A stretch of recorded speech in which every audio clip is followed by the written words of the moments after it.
XSFM입니다. I, D, W, K.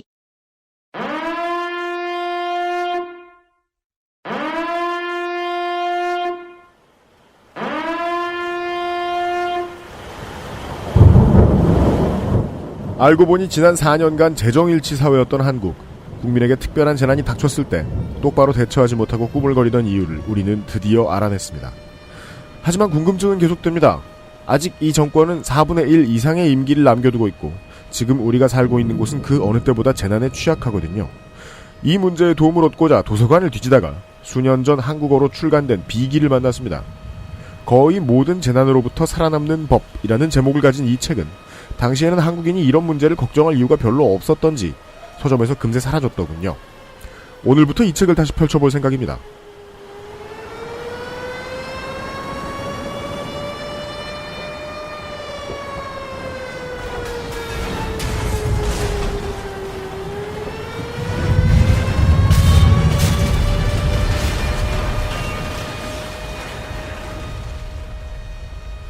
지구상의 청취자 여러분, 한 주 동안 안녕하셨습니까? 샤머니즘 국가의 수도 서울을 한강 둔치에서 보내드립니다. 히스테리 사건 파일 그것은 알기 싫다 198번째 목요일 순서입니다. XSFM의 책임 프로듀서 UMC 인사드립니다. 변함없이 윤세민 기자가 앉아있습니다. 네, 안녕하십니까. 윤세민입니다. 네. 우리는 변한 것이 없는데 세상은 너무 많은 게 바뀌어서요. 네. 하루 종일 주겔만 쳐다보고 있죠. 역시 주식 빼고 다 잘하는 이게 만능 제주꾼들. 한동안 이렇게 컴퓨터 앞하고 핸드폰만 계속 새로 고침하고 있다가 네. 곰곰이 생각을 해보면은 네. 이게 어쨌든 민주주의 사회에서 일어난 일이고 네. 그리고 심지어 정권 말에서야 드디어 이제야 터진 일이잖아요. 네. 저번 아직 오해하고 있잖아요. 민주주의 사회라고. 그러니까 네. 그런 입장에서 생각해보면은 사실 기고만장할 사람은 아무도 없거든요. 그렇죠. 그런데 사람들이 이렇게 즐거워하는 이유. 그러니까 나는 왜 즐거운가? 그러니까 일단 주겔이 하나고요. 네. 그다음에 이제 사람들한테 가장 중요한 건 궁금증의 해소라는 걸 좀 깨닫게 해줬어요. 요 며칠 사이가. 네. 모든 게 다 해결됐죠. 지금. 네. 그 모든 왜들이 다 풀렸어요. 거의. 그렇습니다. 그러니까 이게 왜 리포트 대사는 부채춤을 쳐다보고 있었어야 했는가. 그동안 한국에 무슨 중요한 그 공식 행사들이 있을 때 왜 보았던 듯 본 적 없는 듯한 문화상품들이 저렇게 많이 나왔는가. 네. 평창에 저 20억짜리 동영상은 왜 저런가. 모든 궁금증이 다 풀렸습니다. 그러니까 이게 그냥 여느 사건들처럼 네. 빵 하고 터진 게 아니고 네. 훌륭한 플롯을 가지고 터졌어요. 그래가지고 이제 관심이 정점에 몰렸을 때 네. 가장 사람들이 궁금해하는 모든 미스테리 풀린 코난이 나타나가지고 네. 모든 걸 풀어놔서 지금까지 지난 4년 동안 당신들이 낸 세금은 복채다. 다들 알려준 거 아닙니까? 네. 그리고는 정말 모두가 신났어요. 특히나 저도 이 업계에 있다 보니까 이 업계가 지금 어맹푸 사찰 이후로 최고의 호황을 맞이했어요. 지금 자리 없어 안달입니다. 지금 다들. 네. 신이 났습니다. 엄청 바쁘겠죠. 그러니까 이럴 때 흥하는 사람들이 있어요. 주진우 기자. 혹은 이런 일이 있을 때마다 원래 재미없다가 드립이 재미있어지는 사람들이 나타나죠. 네, 그렇죠. 아저씨들. 네. 대표 주자라고 말할 것 같으면 박지원 원내대표. 예. 개헌 발의를 했는데 그 다음 연설문은 누가 써주냐 이러면서. 네. 그러니까 괴롭히고 안 그래도 괴로운 대통령을. 귀에 쏙쏙 박히더라고요. 네, 맞습니다. 근데 윤세민 기자 말대로 실제 상황을 보고 있으면 그다지 기분 좋을 일은 아무것도 없어요, 국민들한테. 네. 지금 제가 알기로 74% 정도 됐습니다. 어떤 게요? 대통령 우리 최순실 대통령의 임기가 4분의 3밖에 안 했는데 지금 국정 공백이 생긴 거예요. 제가 어제 그 JTBC 뉴스룸 시작을 기다리면서 네. 1시간 동안 동네 산책을 하면서 네. 계속 그 생각을 했거든요. 나는 왜 지금 즐거운가? 그죠. 네. 즐거울 일 사실 아무것도 없습니다. 네. 근데 애국심이 부족한 거 아니에요? 왜요? 저는 괴로워요, 되게. 왜요? 너무 한심해요, 진짜로. 한심해서? 한숨도 나오고, 네. 전 즐겁지만은 않아요. 되게 비통한 트윗을 요새 하고 있거든요, 그래가지고. 그러니까 이런 일이 있으면, 요새는 KBS, MBC 보는 게 되게 재밌습니다. 비슷한 시간에 뭘 하나 딱 들어봤어요, KBS에. 네. 예. 오징어채. 오징어채, 표백. 단독 특종!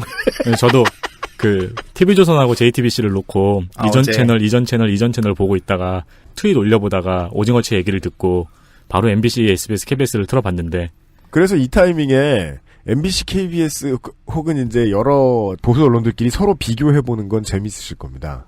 많은 분들이 이제 지금의 TV조선이나 조선일보의 행보를 놓고 이 덕이 탈덕했더니 너무 무섭다라고 말씀을 하시고 계신데 네.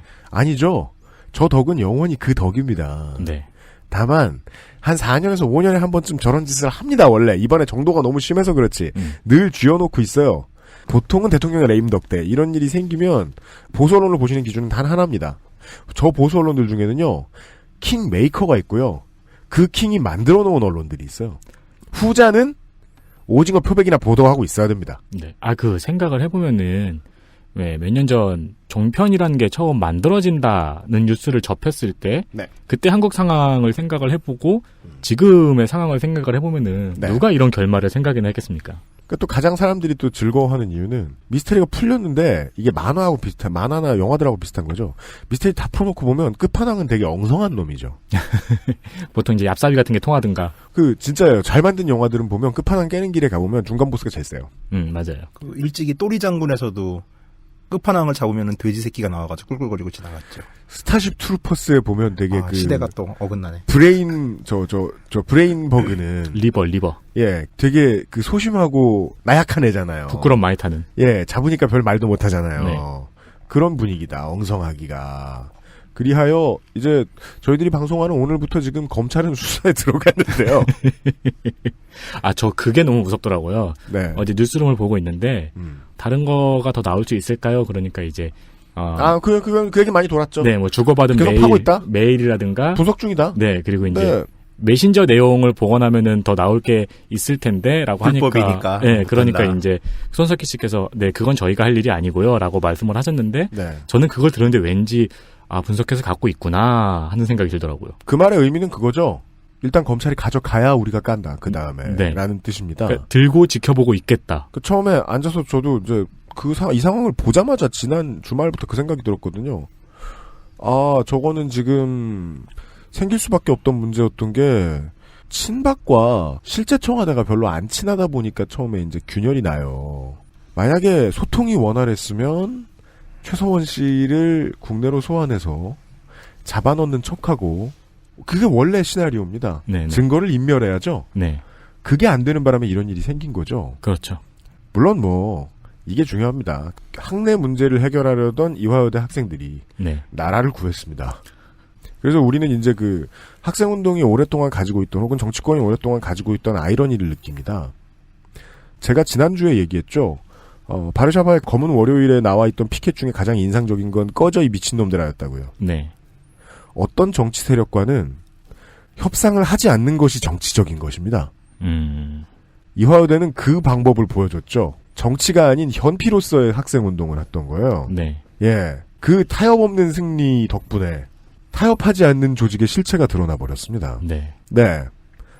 이것 때문에 오래된 운동해오던 사람들, 정치해오던 사람들 사실 머쓱하게 됐는데 사실 그냥 마냥 머쓱한 것도 아닙니다. 뒤에서 저런 일이 있구나 보조 잘 써야지 하고 지금 야당은 지금 준비할 거 다 풀고 있습니다. 네. 제가 지적하고 싶은 건 이겁니다. 지금 제1야당의 수장은 대한민국 제1의 탄핵 전문가입니다. 아무튼 저희들은 늘 미래지향적인 관계로 지금 한참 남은 임기의 권력이 마구 해체되고 있는 가운데 그렇습니다. 남은 임기에 생길 안 좋은 일들 대비해야겠다. 네. 그러니까 지금부터 벌어지는 비상사태에 대해서는 굉장히 두려움이 크죠. 정확한 증거가 나왔습니다. 저는 우리 권력 3위 그분께서 대중 앞에서 미안하다고 말하는 거 처음 봤습니다. 그렇습니다. 처음 봤습니다. 연설문으로 안 써 있으면 미안하다는 말을 했을 수도 있겠죠. 네. 연설에서 저런 말 하는 거 처음 봤습니다. 그 얘기는요. 앞으로는 잘하겠다가 아닙니다. 이제 난 아무것도 없다는 뜻입니다. 네. 손 뗄 겁니다. 지금부터 국내에 무슨 천재지변이 생기면 그동안 해왔던 것만큼이나 안 도와줄 겁니다. 네. 네. 저희들은 오늘 그런 문제를 오늘부터 다룰 겁니다. 광고를 듣고 와서요. 그것은 알기 싫다는 에브리온 TV. 다 따져봐도 결론은 아로니아진. 한 번만 써본 사람은 없는 빅그린 헤어케어. 맛있는 다이어트 토탈케어 아임닭. 기억력 개선에 도움을 줄 수도 있는 공신보감에서 도와주고 있습니다. XSFM입니다. 안 됩니다. 저는 안 들어갑니다. 영어 다 까먹었어요. 일만 하다 보면 쓸 일이 없습니다. Don't worry, I won't imprison you in the studio, but you better listen to our show if you don't want to imprison your tongue.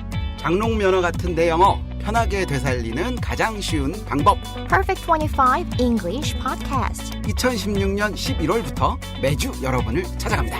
Only on XSFM.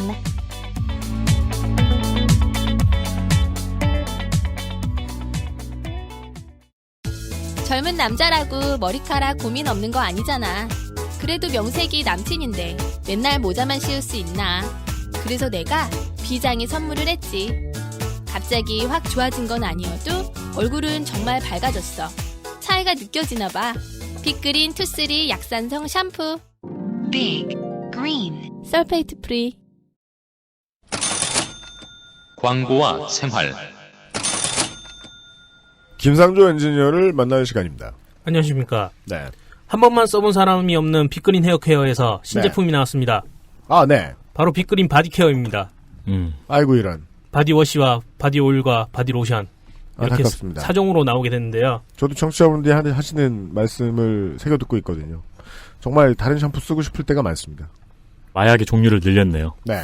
뭐 아직까지 안 써봐서는 잘 모르겠지만 어느 정도의 중독성이 있지 않을까 네. 그런 생각이 듭니다. 안타까운 일입니다. 우리 빅그린의 김 과장님께서 아, 네, 김 과장님.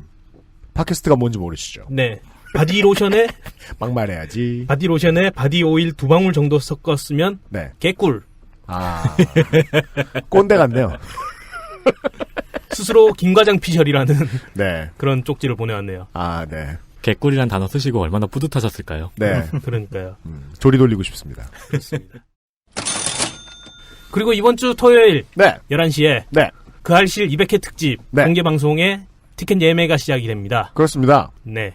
이런 티켓 예매를 하게 되면은 약간의 비기 같은 게 있거든요. 뭐죠? 무통장 입금. 그렇죠. 아, 그래요? 그게 더 빨라요? 그렇죠. 무조건 네. 무통장입금으로 넘겨버린 다음에. 그래요? 네. 아, 우리도 그런 거 받을 수 있나? 모르겠네. 그래서 무통장 입금을 막았습니다. 결제는 신용카드와 모바일 결제, 즉시 입금 이렇게 가능하고요. 네. 네. 그리고요, 저희가 규정상 암표 안 받고요. 산 사람이 딴 사람한테 못 넘겨줍니다. 네. 아, 그리고 또 이름도 확인해요, 그러면? 네, 확인합니다. 예, 간단한 확인 절차 후에 네. 입장이 가능하도록 그렇게. 왜 마련을 이름 했습니다. 확인을 왜 해요, 근데? 저희가 인원의 제한을 뒀거든요. 아. 100회 특집 때 와보셨던 분들은 아시겠지만 네. 그때 너무 많은 분들이 찾아와 주셔가지고 안전상의 문제가 생길 뻔했어요. 네. 그래서 지금도 지난번처럼 그렇게 심하게 될 거라는 생각은 전혀 안 하고 있습니다만 그렇다고 하더라도 저 장사하는 사람 입장에서 최소한의 안전장치를 하는 게 도리라고 생각해서 하는 티켓팅입니다. 네. 그리고 오신 분들이 쾌적하게 보실 네. 수 있게 해야죠. 그래서 티켓 값이 1,000원입니다. 네. 사실은 저희가 1원을 하려고 했는데 1원은 안 받아줘요. 아, 그게 문제더라고요. 네. 그러니까 100원이나 1원은 카드 결제를 못하게 하더라고요. 카드 결제 받아주는 회사가. 그렇습니다. 그래서 그럼 최저가가 얼마요? 이랬더니 1,000원이라는 거예요. 제가 고민을 했죠. 네. 1,000원에 파는 건 너무 가오가 안 나요. 폼이 다 죽어요. 1원은 멋있잖아. 100원도 멋있고. 1,000원은 진짜 거지 같아. 근데 그냥 그래도 거의 돈 안 받는 것처럼 받기로 했던 게 저희의 기조기 때문에 그냥 1,000원으로 하기로 했습니다. 그리고 그 1,000원 이상의 상품을 준비했습니다. 1,000원 이상 말도 안 되는 소리 하고 있어요. 엄청 비싸게. 아니 아무것도 안 걸리신 분들을 네. 이야기해야죠. 모두가요. 네. 네. 모두가 돈 남습니다. 네. 여기 광고하는 상품만 경품으로 줄 수 있는 거죠? 네, 뭘 원하세요? 아니, 나도 집에 한 책 한 10권 쏠 수 있어서. 아, 진짜? 네. 그건 중앙북수에 물어보시고. 아니, 내 책. 본인이 그냥 그렇게 쓰셔도 돼요? 뭐, 나한테 준 건데, 뭐. 아, 진짜요? 네. 알겠습니다. 그냥 길에 뿌려놓을 테니까요. 이런 젠장. 모시다가. 예. 혹시 책을 사오시면 사인을 해드려도 되죠? 네, 그럼요. 네. 네네네. 네. 알았죠? 네. 활륜스님이었습니다. 그렇습니다. 108배를 한번 하시면 네. 책을 한 권 드리겠습니다. 행사 당일날 환윤 스님도 만나실 수 있어요. 네. 이상입니다. 네. 수고하셨습니다. 코너를 들어가기 전에 말이죠. 원래 저희 방송에서 나온 아이디어들이 여기저기 쓰이는 건 뭐 흔한 일입니다만. 네. 네.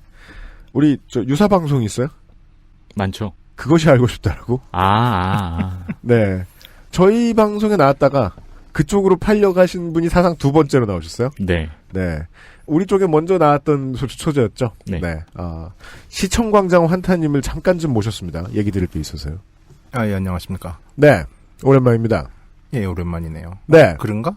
아니, 한 두 달밖에 안 되지 않았어요? 아니요. 시청광장 환타님 나오신 지 한 1년 됐죠. 아, 맞다. 나 여러 명이지. 맨날 헷갈려. 네. 시청광장 환타님이 찍은 동영상이. 네. SBS 그것이 알고 싶다에. 한 10대번 나왔어요. 네. 예. 그 자료는 처음에 찍고 나서 저한테 얼마나 귀에 못이 박히도록 자랑을 하셨는지.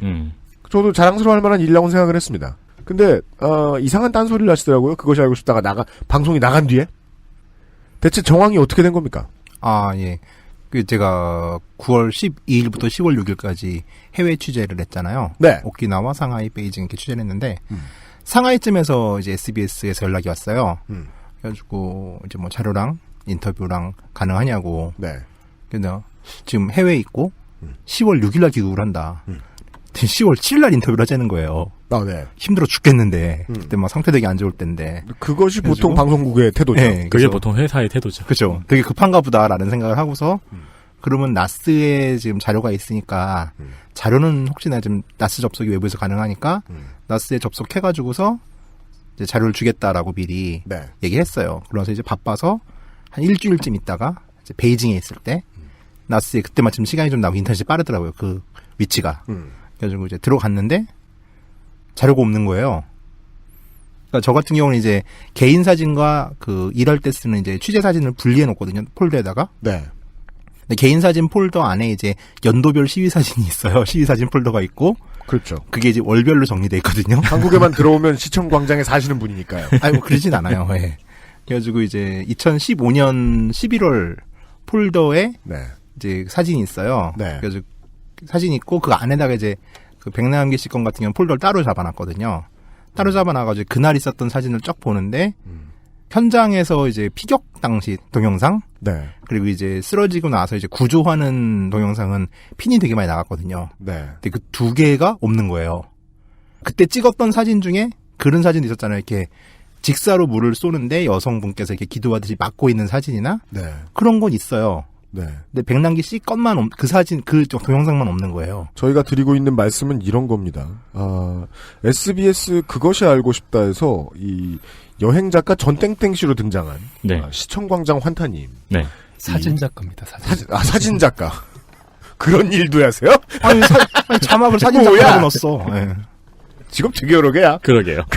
사기꾼 같죠. 후루쿠. 자, 아무튼 이 후루쿠 일을 하고 다니시는 시청광장 환타님이 개인이 쓰시는 나스에 네.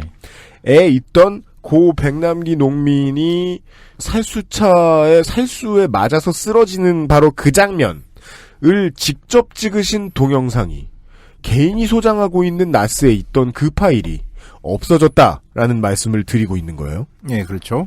그때는 이제 그냥 뭐 베이징에서는 사실 원체 느리니까 네. 그냥 뭐 이제 느려서 이러나 이러고 이제 깊이 생각을 안 했어요. 네. 그리고 이제 10월 6일 날 제가 이제 귀국을 했죠. 정말 저렴한 표를 샀거든요. 네. 인천 상하이 베이징 인천인데 12만 원이었나? 라는 표를 샀더니 비행기 시간이 되게 안 좋더라고요. 네, 오후 7시 출국 했는데 비행기 연착해서 여기 오니까 11시 반. 공항버스 끊어져가지고서 마지막 버스가 종로까지 가는 걸 타고 종로에서 택시 타고 집에 왔어요. 네. 그때 1시 반이더라고요. 네. 그래서 그때 잠도 못 자고 뒤졌죠, 사진을. 진짜 없는 거예요. 그래가지고 일단은 황당해가지고 로그 기록을 좀 봤는데 로그 기록은 뭐 저 말고도 들어오는 사람이 많으니까. 다른 분들도 쓰세요? 그 나스를? 식구들이 쓰죠, 일단. 네. 그 나스에서 이제 아이디로 접속한 거는 확인이 안 되는데 일단 삭제 권한이 있는 거는 어드민 아이디밖에 안 돼요. 네. 그러니까 제가 어드민으로 접속을 하니까. 네. 관리자 아이디를 가지고 있는 사람은 한 명. 예, 저밖에 없고 나머지는 삭제 권한이 다 없어요. 삭제 권한을 내가 안 줬거든요. 그러니까 읽을 수만 있게 해놨고. 네. 그러니까 이제 제 아이디로 들어왔다는 얘기죠. 그렇죠. 들어왔다고 추정할 수 있는 거죠. 그래가지고 그리고서는 2015년 11월에 찍었던 하고 많은 어차피 붉은이이시니까 하고 많은 집회 동영상 가운데서 고 백남기 농민이 쓰러지시는 그 장면만 누가 치웠다. 근데 그것도 되게 이해가 안 되는 게 이미 그 장면은 유튜브에도 올렸고 뉴스타파에도 제공을 했고 또 광주 MBC에도 제공을 해가지고서 이렇게 백업판이 복사판이 엄청나게 돌아다니고 있는 거거든요. 심지어 다 퍼진 걸 지웠다. 그래가지고 처음에는 생각을 네. 어떡하지? 이러다가 뉴스타파에 다시 얘기를 달라고 그래야 되나? 그러다가 생각을 해보니까 아마존 클라우드랑 네. 그 다음에 이제 외장하드에다 딸이 네트워크 접속이 안 되는 외장하드에도 두 번을 이제 백업해놓은 게 생각이 나더라고요. 백업도 다 해놓은 걸. 네. 그러니까 백업도 이제 시위 사진이나 좀 중요한 사진은 백업해놓거든요. 백업도 다 해놓고 다 퍼진 걸 굳이 해킹해서 누가 지웠다. 그러니까 되게 바보 같은 일이에요, 진짜로. 그러니까 이게 저거잖아요. 내가 인스타에 무슨 사진을 올렸어요. 네. 근데 누군가가 인스타에 올린 그 사진을 지우고 싶어. 그래가지고 내 아이폰을 해킹해서 내 아이폰 사진첩에 있는 사진만 지운 거잖아요. 그렇죠. 그렇죠. 그래가지고 아마존 클라우드에서 백업한 거 다시 살려가지고 예, SBS 측에 제공했죠. 근데 어찌됐건 그런 일이 있어도 네. 그게 뭐 기분이 썩 좋진 않아요. 네. 예. 그죠. 그리고 최근에 또 아이클라우드도 누가 좀 들어왔어가지고서 네. 아이클라우드가 이제 그 애플 쓰시는 분들은 아이폰과 관련된 통합 아이디잖아요. 네. 근데 제가 이제 원 패스워드라는 되게 좀 패스워드 관리하는 유틸리티를 쓰고 알파벳 대소문자 15자, 특수문자 5자, 숫자 5자로 조합된 비번을 쓰거든요. 네. 되게 말도 안 되는 비번이에요. 이렇게 글자를 보고 있으면은. 근데 그게 또 그저께 뚫려가지고서 이제 비번 너 진짜 바꾼 거 맞냐고. 그래가지고 아니라고 해가지고 이제 재설정을 했는데. 네. 그래서 이제 갑자기 빡쳐가지고서 네. 페이스북이랑 트윗에 올렸죠. 근데 뭐 약간 좀 그래요. 가지고 계신 나스는 해킹의 가능성이 있는 보안 상태인가요? 시놀로지인데 SH도 끊었고 기본적으로 좀 보안과 관련된 부분들은 대부분 기능을 제거했어요. 그러니까 이제 아이디가 아니면 외부에서 들어오기 좀 힘들다고 저는 생각하는데 네. 전 보안 전문가가 아니라 네, 그건 네. 잘 모르겠네요. 네. 이런 이야기였습니다. 네. 아주 멍청한 해커가 있다. 당사자는 기분이 나쁜데 별로 피해를 끼친 적도 없고. 이거 옛날 네. TV 드라마 같은 거 보면은 킬러가 그 컴퓨터에 저장된 자료를 파괴하기 위해서 네. 모니터를 쏘는 장면 같은 거 있잖아요. 아, 네. 그리고 그냥 가잖아요. 그 옛날에 실제로 있었던 되게 유명한 사건 있잖아요. 뭐요? 옛날에 그 검찰이 그 나우누리 한총연방 턴다고 네. 와가지고서 서버를 압수수색한 게 아니라 나우누리 영장을 들고 와가지고서 여기 한총연방 어디냐고 이게 실화예요. 그래가지고 예, 그때 개망신당하고 나서 사이버 수사대가 생긴 걸로 알고 있어요. 나우누리가 어마어마한 누리인 줄 알았거든요. 네. 물리적 방을 찾은 거죠. 한총련 게시판이었는데. 네. 그건 마치 이제 말통에 들어있는 휘발유를 뿌리고 불을 붙였는데 그게 물인. 네. 그런 느낌이군요. 하여튼 시청광장 환타가 해킹당한 썰이었습니다. 네.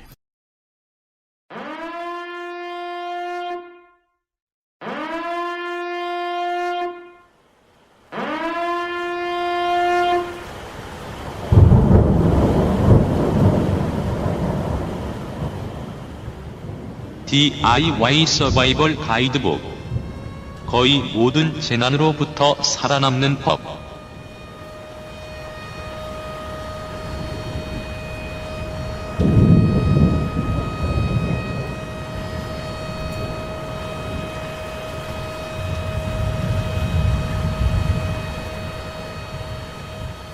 새로운 프로젝트입니다. 아까 말씀드렸던 대로입니다. 언론은 다시 말씀드리지만 잔치 중에 잔치입니다. 그렇습니다. 안 그래도 레임덕이 오면 잔치가 열리는데요. 네. 이렇게 거대한 장은 진짜 오랜만입니다. 네. 기자로 임성환 작가를 불러야 될 상황이죠. 막장이라고 놀림을 당하던 그녀가 어느 순간부터 하이퍼 리얼리즘 아티스트가 되었죠. 그렇습니다. 네. 이럴 때는 이제 지금의 권력이 어떤 벌 받을 만한 짓을 했느냐, 어떤 벌을 받아야겠느냐에 정말이지 많은 힘이 집중되어야 됩니다. 언론이 가지고 있는 힘이. 네. 그들이 많은 힘을 쓰고 있을 때 저희들이 다른 일을 좀 하겠습니다. 제가 집중하는 건 그겁니다. 이 권력은 여전히 4분의 1의 임기를 법적으로 보장받고 있습니다. 네.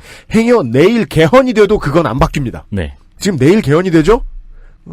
내년에 20대 국회가 해산되겠네요. 국회가 망하죠. 이 권력은 그냥 갑니다. 민경욱 대변인, 당시 대변인이 말했던 그대로입니다. 재난의 컨트롤 타워는 청와대가 아닙니다. 그 예지한 사람들이 되게 많아요. 그렇게 따져보면. 맞아요. 그럼에도 불구하고 자연재해는 앞으로 1년 반이 남은 시간 동안 계속 날 겁니다. 그렇습니다. 제가 예전에 뭐 자동으로 먹이주는 시스템, 자동으로 똥을 치워주는 시스템이 갖춰져 있는 농장 관리하는 사람이 사라졌을 때 이야기를 들은 적이 있잖아요. 네. 그러면은 아무 이상 없는 것처럼 흘러가다가 뭔가 예상치 못한 일이 터졌을 때 그때부터 이제 관리가 아무것도 안 되고 어그러지기 시작한다고. 제가 말을 잘못한 것 같아요. 지금부터 관리가 안 될 것이다가 아닙니다. 네. 꾸준히 안 돼 왔죠. 그렇습니다. 그래서 사실은 진작부터 나왔어야 됐을 이야기입니다. 근데 꾸준히 안 돼 왔는데 그동안은 꾸준히 안 돼 온 거를 지적할 수가 있잖아요. 니네가 좀 하라고. 네. 네. 이제는 지적도 못 하잖아요. 그 니네가 누군지 알 수 없다는 사실을 알아내버린 거죠. 그리하여 준비한 DIY 서바이벌 가이드북. 거의 모든 재난으로부터 살아남는 방법입니다. 이 방송을 옆에서 도와주실 이분은 이제 이 재난 문제와 관련된 완벽한 그 전문가는 아닙니다만 거드는 일 정도는 할 수 있을 것 같아서 모셨습니다. 격오지 환타님을 소개합니다. 예, 안녕하십니까. 네. 공저자이기도 합니다. 왜? 그렇습니다. 근데 자기 쓴 거 거의 없다며. 아니에요. 저 기획자니까. 예. 그 뚜라고 하죠. 다른 말로는. 큰 도움이 되기를 바랍니다. 처음 모시네요. 격오지 환타님과 함께 이 코너를 거의 이끌어 주실. 이제 이 문제는 사실은 그 경주에 지진이 있기 직전부터 고민을 했습니다. 정말로 DIY 서바이벌 가이드가 필요할 때다. 네. 난 이것도 내가 너무 늦게 생각한 것 같다.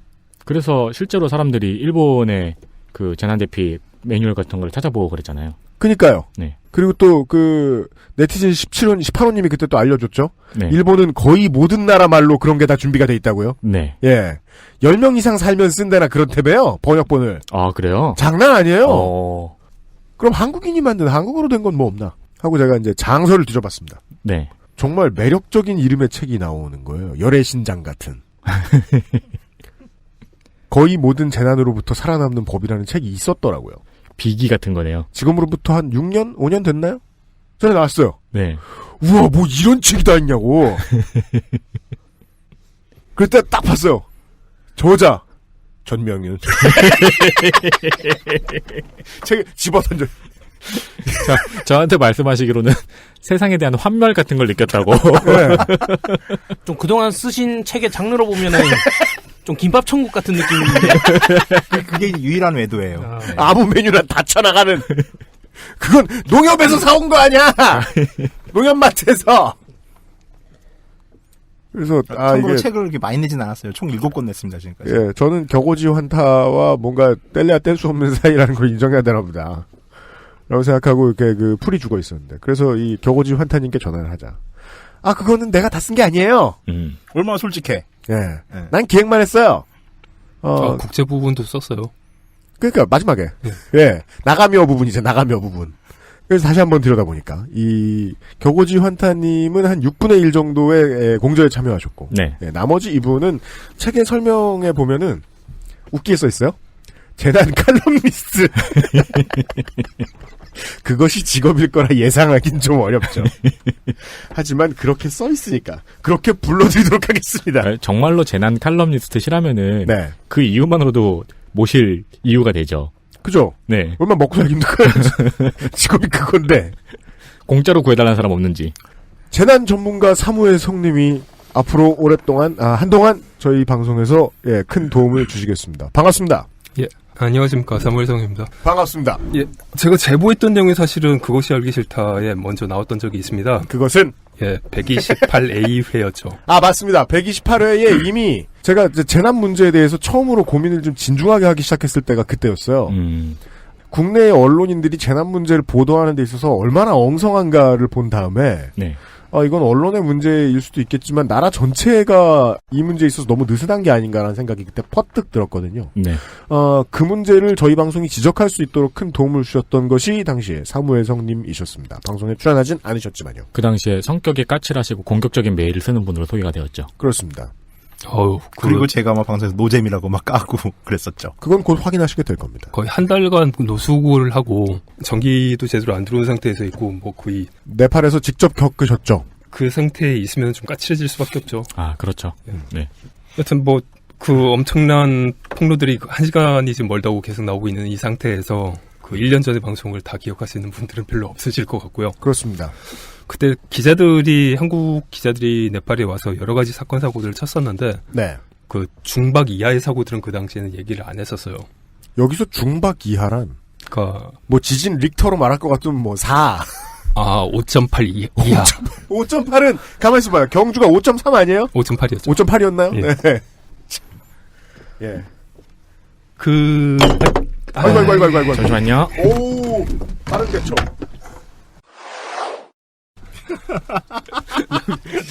재밌다. 재난을 만들었어.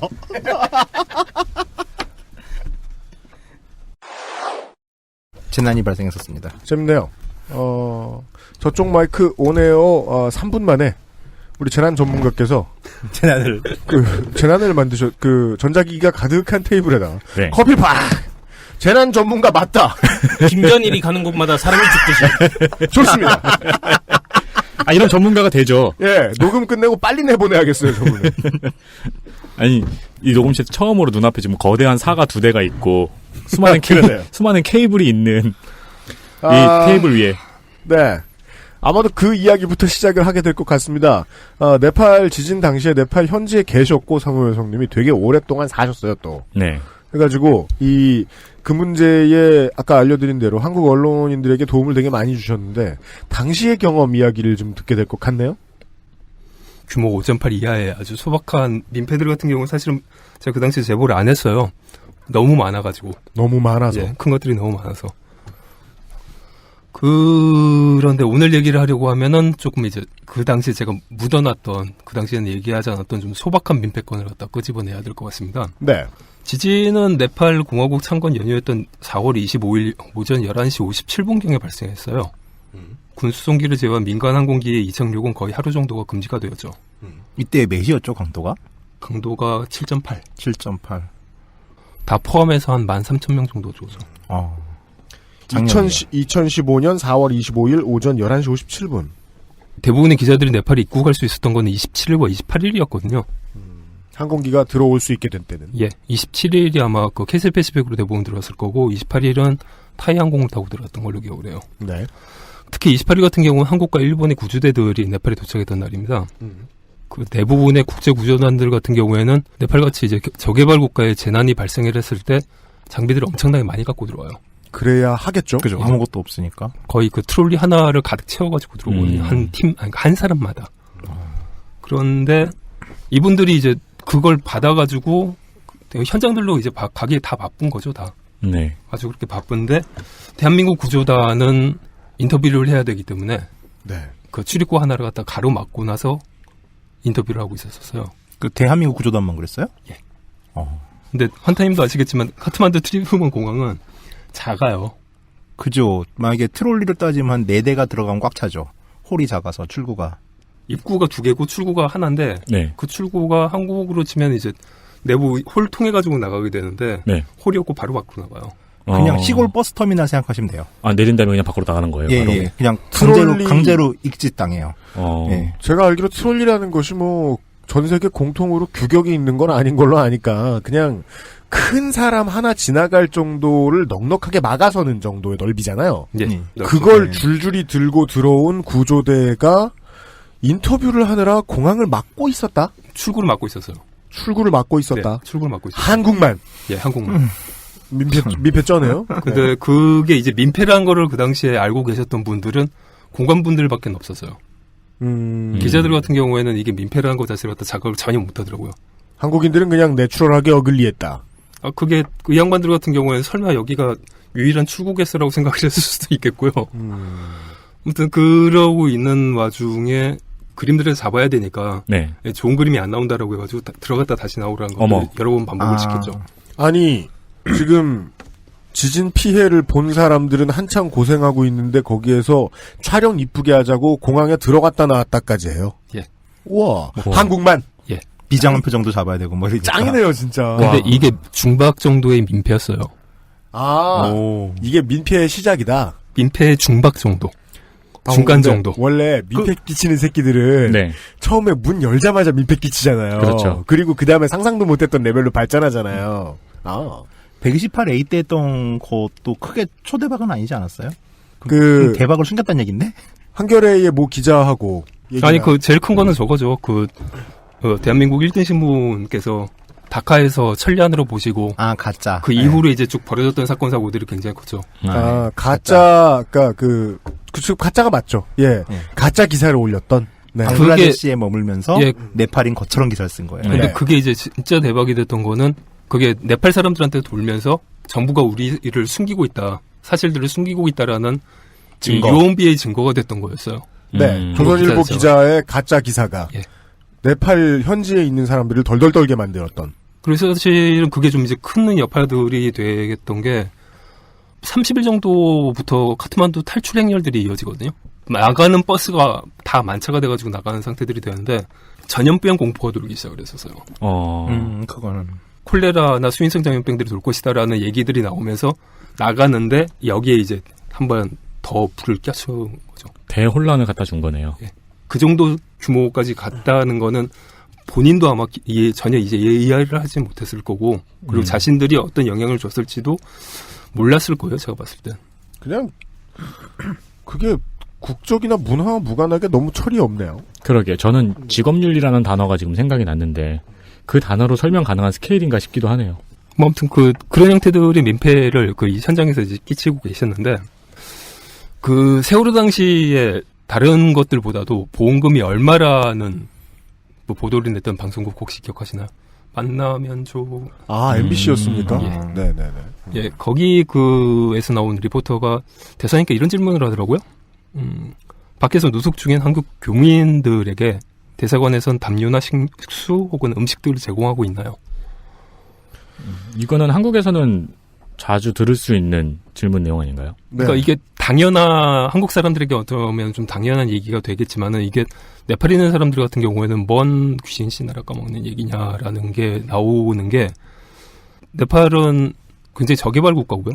인프라들 자체가 굉장히 낮아요. 한국보다. 예를 들자면은 네팔 같은 경우에는 전력 생산이 거의 대부분 소수력 발전에 의존을 하는데 소수력 발전이라 하면 이제 아주 작은 수력 발전소들이죠. 소수력 발전이요?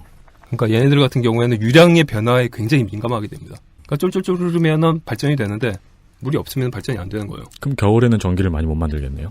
겨울 같은 경우에는 전기가 들어오는 시간이 8시간 정도밖에 안 돼요. 그러니까 여름에도 그렇다고 해가지고 전기가 많이 들어오냐? 아니요. 여름에는 8시간 정도 전기가 안 들어오죠.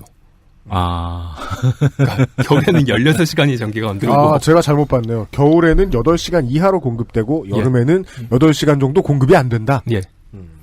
정확한 숫자로 얘기를 하면은 제가 그쪽에서 사실 일했기 때문에 얘기를 하자면 한국 같은 경우에는 총 발전량이 약 100기가와트 정도가 되는데 100기가와트요? 예. 네팔 같은 경우에는 800메가와트 정도예요. 800메가와트요? 예. 이게 시간당. 시간당. 시간당 규모. 그리고 이쪽은 전기를 공급했다가 이쪽은 전기를 끊었다. 이런 형태들로 하는 거죠. 계획정전은 이제 인도나 네팔 쪽에서도 흔히 있는 일인데 우리는 되게 이해할 수 없는 건데 계획정전 스케줄이 나와요. 그래가지고 외부인들은 전기가 스케줄. 갑자기 나간다고 생각하는데 현지 분들은 알아요. 이제 언제부터 언제가 전기가 안 들어오고 이런 것들이 스케줄에 따라가지고 움직이더라고요. 우리나라도 옛날에 요즘에도 그렇죠. 단수될 때. 단수는 하죠. 네. 필요한 일이겠네요. 거기는 기본적으로 적으니까는 그렇게 하죠. 규모들도 굉장히 작아요. 제일 크게 지금 돌아가고 있는 발전소가 144메가와트급이고 지금 현재 만들고 있다는 것도 456메가와트급이 제일 큽니다. 이런 형태들이다 보니까 전기 같은 경우는 기본적으로 공급이 안 되고요. 그리고 상수 시설 없고요. 상수도가 없다. 예. 다 우물물 써요. 진짜요? 예. 카트만두는 물 나오잖아요. 카트만두도 지금 상수도 연결 공사가 원래 올해 끝났어야 되는데 작년 지진으로 무기한 연기가 되죠. 그리고 하수도는 카트만두로 가로지르는 바그바티강이라고 있는 한국으로 치면 한강 비슷한 그런 강이 있는데 물론 규모는 굉장히 작아요. 거기로 그냥 가요. 그냥 나가요? 예. 물이 점액질이에요. 그렇겠죠. 생활오수가 그렇게 많이 빠져나가면 작은 강에 돌을 던지면은 기름이 풍당하듯이 봉? 예, 진짜로 그래요. 물이 똑같은 소리가 나. NC 응원가 중에 콜라빛 마산 앞바다 얘기 나오는 노래 있잖아요. 네, 그냥 그거 생각하시면 돼요. 질감도 좀 비슷해요. 조금 더. 마산을 그렇게 생각하고 있다는 뜻은 아닙니다. 물론 질감이 걸쭉하죠, 되게. 질감이 콜라랑 비슷한 거예요? 마산이랑 비슷한 거예요? 질감이 콜라랑 비슷하다. 그죠? 한국 시리즈 진출 축하합니다. 인도도 그 정도 강은 없는데 진짜 네팔은 정말.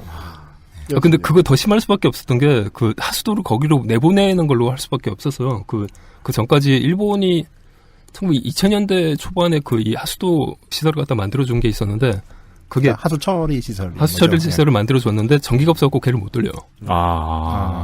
그 정도 상황이군요. 네. 개발도상국 그런 나라들 좀 있죠. 네.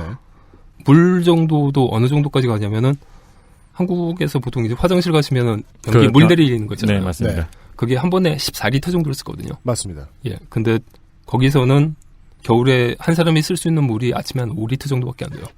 그거 가지고 양치질하고 세수하고 머리 감고 화장실 물까지 내리는 거죠. 그리고 뭐 직선 거리로는 200km 정도밖에 안 떨어져 있는데 가는데 한 14시간에서 16시간 정도 걸립니다. 그 이제 교통 인프라가 형편없어가지고 그것도 있고 그리고 산이 기본적으로 너무 높죠. 지형 때문에도 그렇고요. 네. 저도 이제 한국에만 평생 살면 절대 이해할 수 없는 문제잖아요. 네. 근데 이제 저개발 국가에 이러저러한 이유로 일을 나가 있는 사람들 얘기를 들어보면 100km가 넘는 거리를 차로 가는 것은 참 어려운 일이더라고요. 웬만한 경우에는. 예. 산을 넘어 도로를 만드는 일, 혹은 해안선에 도로를 만드는 일은 보통 인프라 가지고는 할 수 있는 일이 아니라서. 예. 가다 보면 산을 만나게 돼 있거든요. 그 산에 차를 위한 도로가 있는지 없는지 아는 사람도 그렇게 많지 않다는 거예요. 지도에 나오기가 쉽지 않은 경우도 되게 많고. 그렇겠네요. 네. 저 같은 경우 카트만두에서 한 400km 정도 떨어져 있는데 차로 한번 가려면 28시간 정도 걸리더라고요. 그리하여 오프로드 차를 타면 더 빨라진다는 설명이 뭔지 알게 되더라고요. 네. 자전거랑 비슷하네요. 그래요? 속도가. 네. 그렇겠군요. 네. 근데 그게 히말라야에서 밑에 막 절벽 있고 절벽 사이에 길이 하나 있는데 차가 가요. 네. 절벽 밑에는 막 트럭이 누워 있어요. 이렇게 망가져가지고 그 상황에서 시속 30km는요 엄청나게 빨라요. 그렇겠네요. 그러니까 히말라야 30km는 도시에서의 150km 정도의 느낌이 날 수도 있어요. 네, 오프로드 타는 사람들이 처음 타는 사람들이 그러잖아요. 엄청 빨라가지고 속도계 보면 20km라고. 네. 그러니까 이 말씀을 왜 하시는지 어느 정도 알 것 같아요. 그 리포터가 주 네팔 한국 대사에게 했던 질문, 밖에서 노숙 중인 한국 교민들에게 대사관에서 담요나 식수나 음식을 제공하고 있느냐는 질문. 한국에 비춰서 보면 맞는 말이지만 이 나라의 실제 사정에 비춰서 보면 그냥 헛소리다. 그렇죠. 현지 상황에 대해서 하나도 알아보지 않고 한 질문이라는. 그 말씀에 대한 지적이 나온 것 같아요, 지금까지. 예, 그러니까 뭐 대표적으로 재난을 이제 정의들을 다양한 기구들이 했었는데 유엔개발계획 같은 경우는 뭐라고 제공을 하냐면 재난은 사회의 기본 조직 및 정상 기능을 와해시키는 갑작스러운 사건이나 큰 재난으로서의 재난에 영향을 받는 사회가 외부의 도움 없이 극복을 할 수가 없고 정상적인 능력으로는 처리할 수 있는 범위를 벗어나는 사회간접시설 생산수단의 피해를 일으킨 단일 혹은 일련의 사건이라고 얘기를 하거든요. 그럼 뭔 얘기냐면 정상적인 생활 자체가 어떤 사건으로 해가지고는 진행될 수 없는 상태라는 건데 한국적인 그 일반적인 생활 자체가 저개발 국가에서는 기본적으로 불가능합니다. 네. 그런 걸 알아둬야겠군요. 최소 생활 범위 차이가 다르다는 거죠. 그냥 일상생활 자체가 한국식으로 보자면 재난 상황들이고 이런 생활들에 굉장히 이제 익숙한 분들이 한국 교민들이거든요. 한국 교민들은 또 그 네팔의 사정에 익숙하신. 네, 그럴 수밖에 없는 분들이 사실은 거기 와서 살고 계시고 거기서 사업들도 하고 계시고 저만 하더라도 거기서 이제 준비를 했던 게 한국의 일반적인 엔지니어가 와서 일을 할 수 있는 환경들을 만드는 거였거든요. 그런 거라고 한다면 정말 말 그대로 시스템들을 갖다 만드는 거를 거기서 해야 되는 거죠. 네. 그 당시 네팔 한국 대사관에서는 뭘 했냐면은 네팔의 그 저개발 국가에 건축 엔지니어가 많을 리가 없잖아요. 그렇죠. 그 양반들이 다 이제 한꺼번에 모여가지고는 좀 위험하다 싶은 건물들을 다니면서 안전진단들을 먼저 진행들을 했었어요. 근데 주 네팔 한국 대사관은 그 네팔 정부랑 협의를 해가지고는 한국인들이 살고 있는 한국 교민들이 살고 있는 집들 같은 경우 먼저 안전진단들을 하게 해줬거든요. 그건 굉장히 놀라운. 네, 그거 하게 되면은 뭐가 달라지냐면 안전진단이 받은 건물들 같은 게 들어가고 지낼 수가 있는 거예요. 네. 그러니까 안 된 건물들 같은 게 노숙을 해야 되는 거고. 굉장히 좀 큰 거죠. 일반적인 네팔 사람들 같은 경우에는 지진 나고 나서 거의 한 2달에서 석 달 정도로 갔다가 노숙을 했다고요. 현 상황에서 저 건물에 들어가서 있어도 되느냐를 진단을 해주는 거를 한국 교민들이 사는 건물 먼저 진행을 해주는 것을 한국 대사관에서. 네. 아니 근데 서멸성님네 집도 그럼 최우선적으로 진단을 받은 거예요? 우리는 되게 오래 있지 않았어요? 저는 교민적으로 등록이 안 돼 있었어요. 왜냐면 그 네팔에서 일을 하려고 그러면 인도로 갈 수밖에 없어요. 인도에 뭐든지 네팔에서는 구할 수가 없고 인도로 가야지 장비들을 갖다 구할 수가 있는데 등록 기준이 3개월 이상 네팔에 그러니까 외국에 한 나라에 거주하는 사람들 신고를 하게 되고. 외국인 등록? 네. 근데 저 같은 경우는 2달 이상 계속 왔다 갔다 하는 수밖에 없었기 때문에 전 등록을 안 해놨었죠. 계속 길에 있었잖아요. 네. 그래서 계속 이제 저는 3개월간. 얼마나 있었어요? 3개월 있었어요? 3개월간. 3개월 동안 노숙을 계속 하신 거예요? 예. 오늘 가족들하고 같이? 예. 돈도 그네졌겠네요. 싸우지 않을까요? 재난 상황에서는 똘똘 뭉치지 않을까요? 그것도 하루 이틀이지. 아니요, 재미있었어요, 저. 죄송합니다. 사과드립니다. 몸이 많이 좀 상했죠, 대신에. 여튼, 프로그램 작가가 아마 사실은 그 질문들을 갖다 썼을 텐데, 그분의 기본적인 생각은 한국인들에게 재난 상황이 발생을 했었을 때, 어떤 기구가, 네. 담요나 물을 나눠주고 컵라면 정도 나눠주는 건 기본적으로 해야 되는, 국가가 해야 되는 의무라고 생각을 하셨던 거겠죠? 네. 그러니까 이 얘기를 갖다가 하셨을 거고요. 네. 이 질문의 문제점은 이 작가가 이 질문을 했다는 것보다 이거를 대답해야 되는 사람의 그 노고, 그 순간 머릿속에 어디서부터 설명을 해줘야 되는가. 그러니까 대사님 그래도 잘 말씀을 하셨어요.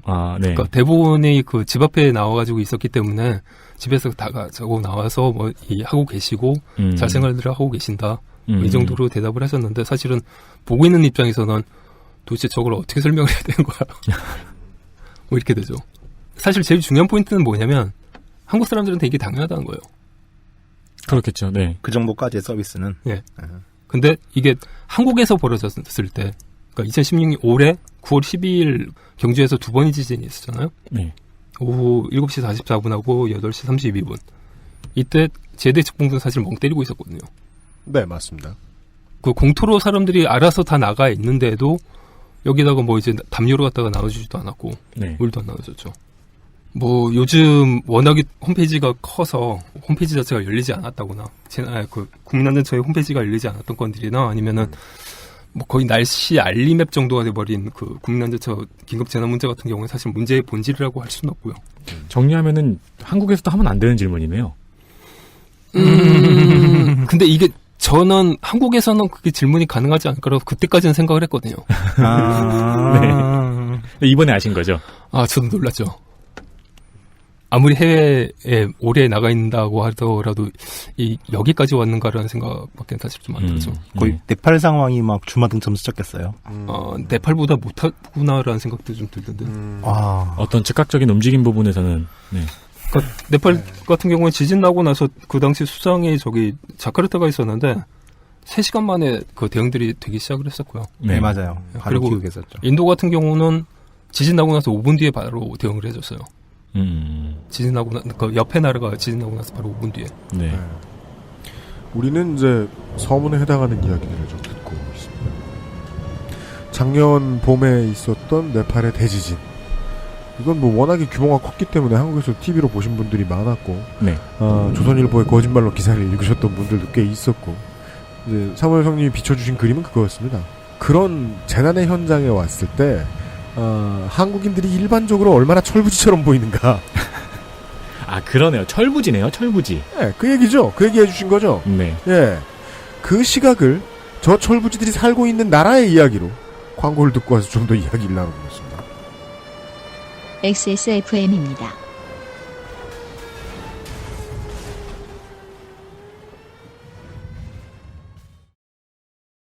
닭가슴살의 비린내와 퍽퍽함이 공포스러웠다면 프리미엄 세이프푸드 아임닭.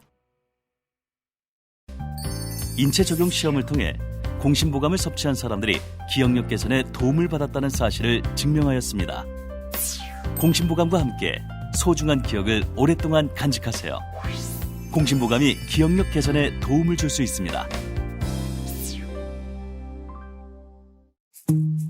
지구상의 청취자 여러분, 한 주 동안 안녕하셨습니까?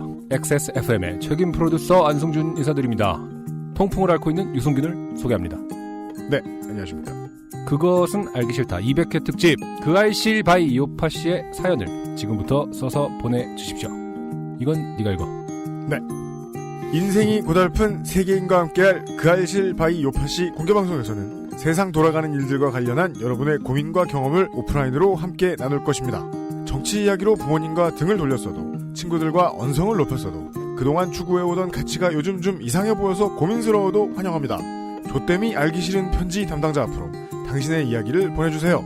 사연이 채택된 분들께는 훌륭한 선물을 보내드립니다. 11월 13일 오후 3시 서울시 송파구 오금로 195번지 DNG 홀에서 보내드리는 그것은 알기 싫다 200회 특집 공개방송 그 알실 바이 요파씨 1부는 안승준 MC와 유승균 군이 진행합니다. 10월 29일 토요일 오전 11시에 액세스몰에서 예매를 시작합니다.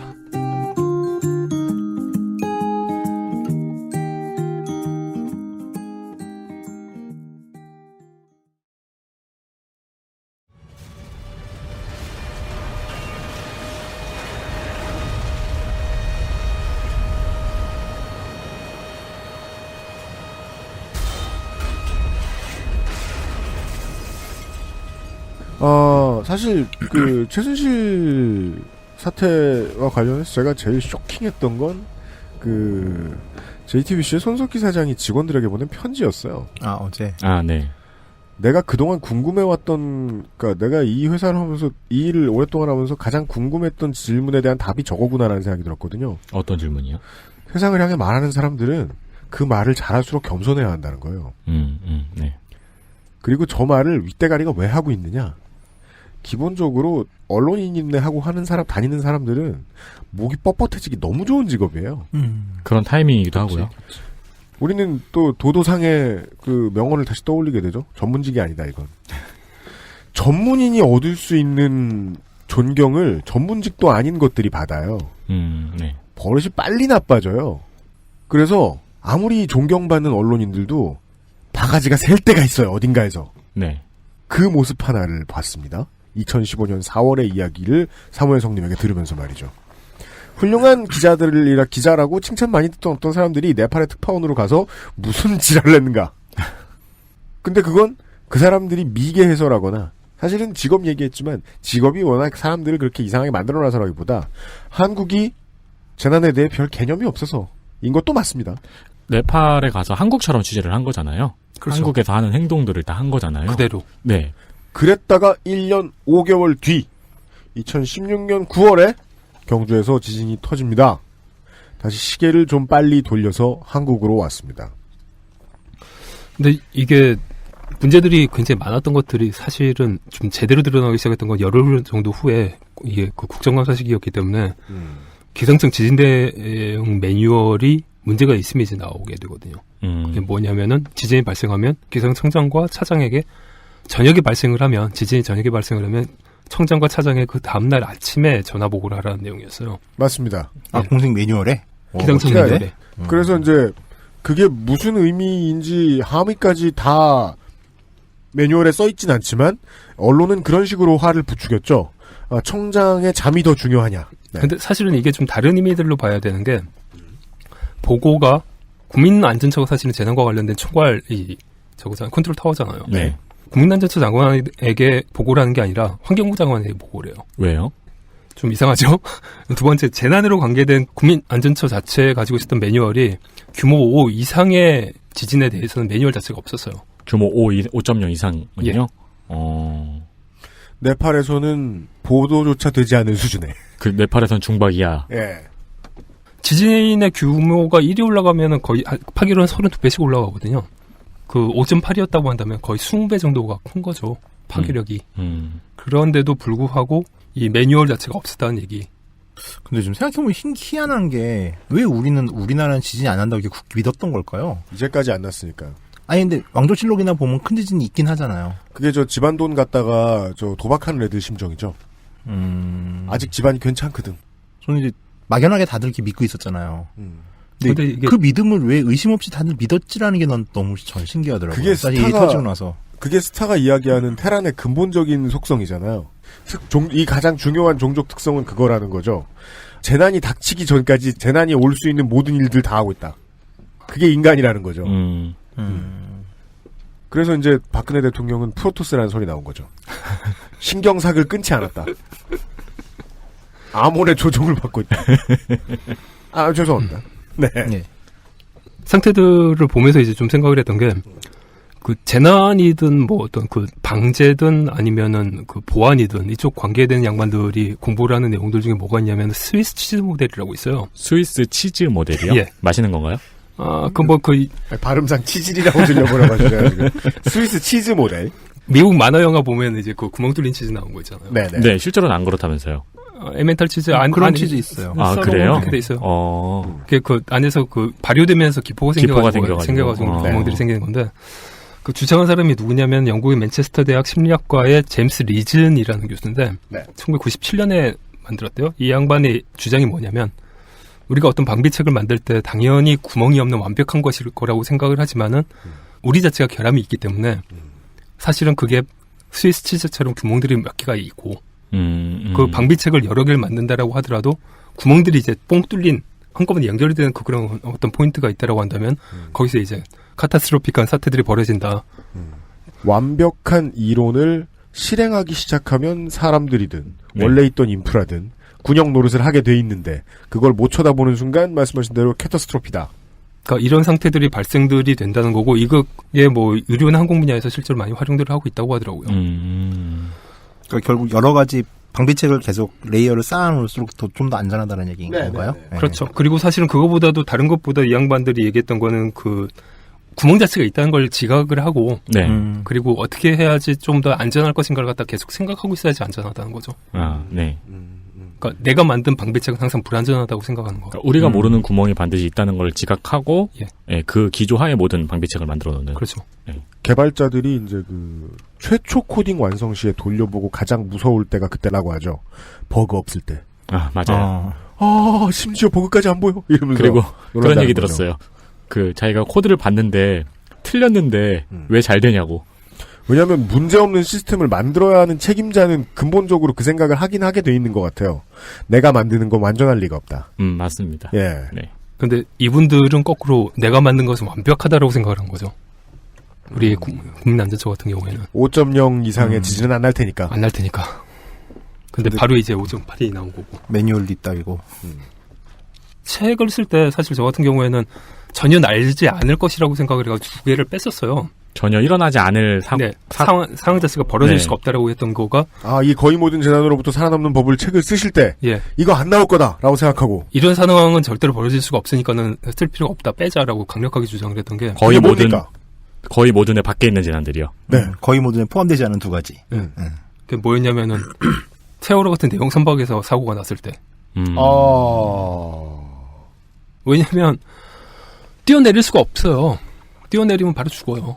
익사하거나 바로 큰 배에서 뛰어내리면은 바로 익사하거나 아니면은 바로 저체온증으로 바로 죽거든요. 네, 맞습니다. 뭐 중간에 어디 부딪혀가지고는 터져서 죽을 수도 있고, 그러니까 산다고 볼 수가 없어요. 그래서 이 시스템에 따라 가지고 그대로 이제 대피를 하지 않으면 안 되는데 그러다 보니까 다른 나라 애들 같은 경우에는 출항하기 전에 승객들을 가지고 실제 대피 훈련들을 하거든요.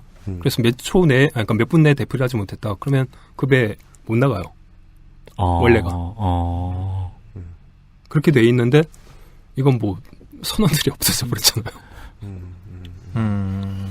그런 일은 발생할 수가 없다라고 생각하시고 책을 쓰시던 당시에 넣지 않았던 사건이 3년 뒤에 터졌다. 그리고 또 하나는 이제 롤링스톡법이라고 해서 롤링스톡법이요? 예. 그 저장을 이제 돌리는 방법. 사실은 그 음식 저장들을 어떻게 하는지를 정의한 방법인데 이거는 미국같이 좀 그 나라가 넓어서 재난들이 발생되고 나서 그 구조대가 도착하기까지 약 시간들이 한 72시간 정도 걸리는 그런 국가들에서만 사실은 쓰는 거였거든요. 영화 토네이도 같이 이렇게 막 허허벌판에 집 한 채 있고 막 이런데요. 그렇죠. 그런 데서만 사실은 이제 필요한 그런 재난 대비법들이라고 생각을 해가지고는 안 썼어요. 왜냐하면 우리나라 같은 경우는 재난이 발생되면 당연히 뭐 그 재해대책본부에서 담요 나눠주고 컵라면 나눠주고 뜨거운 물 나눠주고. 롤링스톡법이 거대한 구호박스 같은 건가요? 아니 음식들을 저장하는 방법인데 음식을 저장하는 방법. 사실 그 어떤 좀 문화적인 부분들도 있고 그래서 설명해 주세요. 그건 좀 이따 설명을 할게요. 그런 것들 같은 경우에는 굳이 이제 들어갈 필요들이 없을 거라고 생각을 했어. 왜냐하면 우리나라 같은 경우는 어디서 재난을 당해도 가는데 72시간 이상 걸리는 지역은 없으니까요. 그렇죠. 근데 이게 저 같은 이제 그 정말 말 그대로 이제 노바디가 책을 쓸 때는 그럴 리 없다라고 뺀 거하고 국가의 재난 자체를 갖다 책임지고 있는 사람들이 그럴 리가 없어라고 하고 빼는 거하고는 사실 좀 다른 얘기잖아요. 그렇죠. 경주 지진 나고 나서 사실은 사람들이 이걸 보고 SNS에서 열심히 또 했던 얘기들 중에 하나가 미국의 질병통제센터 같은 경우에는 좀비 매뉴얼도 있는데 좀비 바이러스에 대한 매뉴얼도 있는데 왜 너네들은 이걸 준비를 하지 않았냐 뭐 이런 얘기들을 하더라고요. 근데 사실 이게 조금 다른 맥락이었던 게 CDC에서 미국 질병통제센터인 CDC에서 이 좀비 바이러스 매뉴얼을 갖다가 퍼뜨렸던 이유는 사실은 그 스위스 치즈 이론과 똑같은 맥락이었어요. 뭐냐면은 사람들이 일반적으로 대비를 하고 있다라고 한다면은 재난들이 벌어졌을 때 그 조금 더 이제 많은 사람들이 살 수 있을 것이다라는 전제하에 재난들이 벌어졌을 때 필수적인 어떤 장비들을 갖다 저장하는 법들을 갖다 가르치는 거였거든요. 그러니까 재난 대비라는 거대한 장르의 기본적인 준비 운동. 그렇죠. 으로서의 의도다. 그렇다면 저도 그냥 맥락이 일관된 거라고 보이는 게 재난 대비 매뉴얼을 만드는 일에 있어서 가장 중요한 인간의 능력은 상상력일 것 같거든요.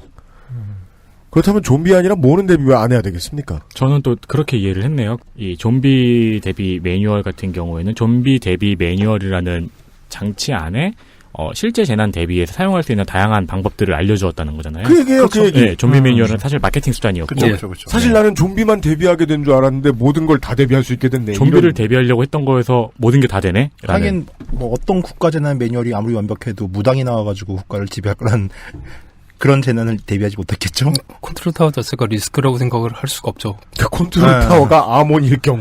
그러니까. 예. 재난이 컨트롤 타워. 예. 혼종. 예. 어렵다. 상상력이다. 중요한 건. 이 안전문화 자체를 갖다가 이제 어떻게 하면은 좀 더 말 그대로 그 박아 넣게 만들 것인가를 갖다가 가지고 생각들을 했던 거예요. CDC 같은 경우. 그래서 그 이런 거에 참여를 하는 사람들 같은 경우에는 그 좀비 태스크포스에 참여를 한다라고 해가지고 티셔츠를 나눠줬어요. 그러니까 이제 깃들이나 젊은 애들 같은 경우, 어린 애들 같은 경우 특히나 이 텔레비전 좀비물들에 환호하는 분들이 이렇게 따라가게 되니까 안전 태세들이 사실은 집안 내부에서 이제 갖춰지게 되는 거죠. 이건 너무 아득히 먼 얘기네요. 그러니까 우리는 방금 전에 우리나라의 재난 대비 매뉴얼이 굉장히 부실하다는 이야기를 하고 있었잖아요. 근데 지금 이 얘기는 다른 나라는 재난 대비 매뉴얼을 사람들한테 어떻게 전파할지를 고민하고 있다는 이야기를 하고 있는 거잖아요. 중간에 몇 단계가 빠져 있네요, 이 사이에는. 근데 저는 근데 이게 또 사람들이 일이라는 게 한쪽은 매우 발전해 있고 한쪽은 엄청 동떨어져 있을 수 있기 때문에 금방 해결될 수도 있는 문제일지도 모른다고 생각해요. 네. 네. 한국이 원래 그 기깔나는 캠페인에 약하잖아요. 네. 캠페인 멋있게 만들기. 근데 그렇다고 해서 필요성을 못 느끼느냐, 컨텐츠 만드는 사람들이. 그건 아니라고 생각해요. 위기 탈출 넘버원 열심히 만들잖아요. 근데 그게 좀 많이 나갔죠. 위기 탈출 넘버원 같은 경우에는 벌어지기 정말 어려운 것들만 얘기를 하다 보니까 도대체 뭐냐, 뭐 이런 반응들이 거꾸로 나오게 되죠. 그래서 잘 만들어야 된다는 건데. 이게 어쩌다 이렇게 되냐를 보면 사실은 그 국가 조직 같은 경우에는 정부 예산이랑 그 조직의 예산이랑 인원들이 어떻게 돼 있는 걸 보면은 좀 왜 이렇게 돼 있는지가 좀 나오거든요. 예. 국민안전처 같은 경우는 2016년 기준 예산이 3조 2,114억이거든요. 3조 2,114억. 네.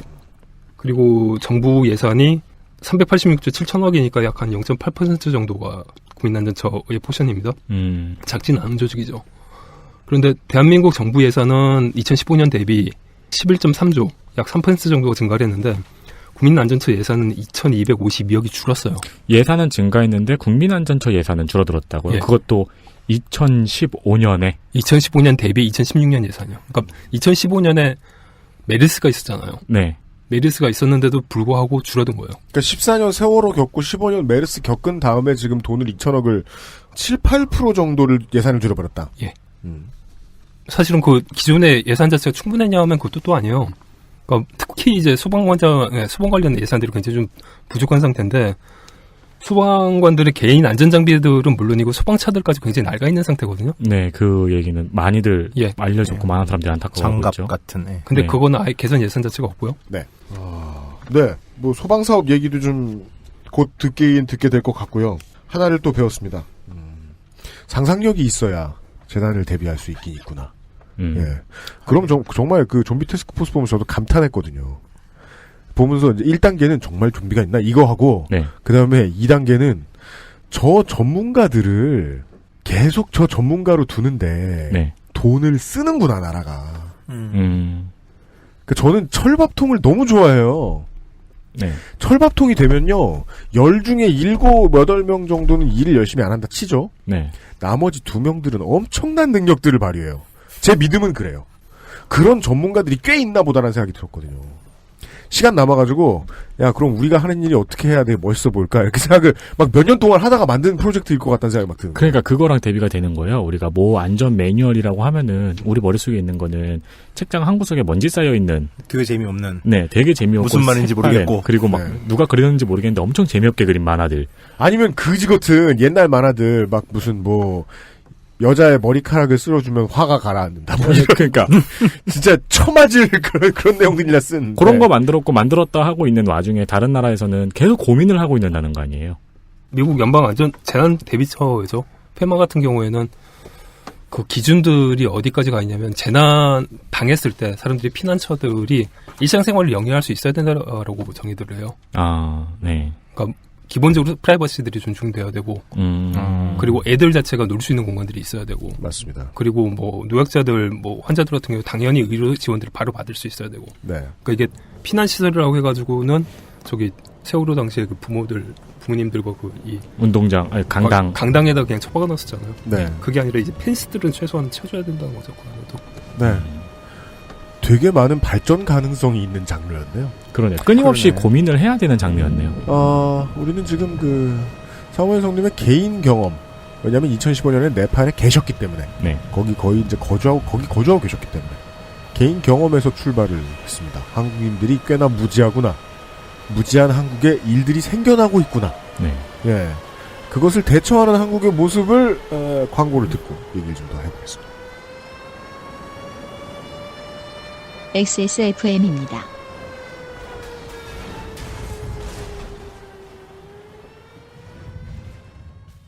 (23일) 동안 할 수 있는 일이 뭘까? 짧은 시간이긴 해. 월급날도 안 돌아왔잖아. 근데 난 23일 동안 두피가 좋아졌어. 미용실에서 뭐 쓰냐고 자꾸 묻는다? 정말로 전부 자연 유래 성분. 빅그린 투쓰리 약산성 트리트먼트. 난 그동안 다른 광고에 속고 살았나봐. Big Green 설페이트 프리. 언제까지나 마지막 선택. 아로니아 진.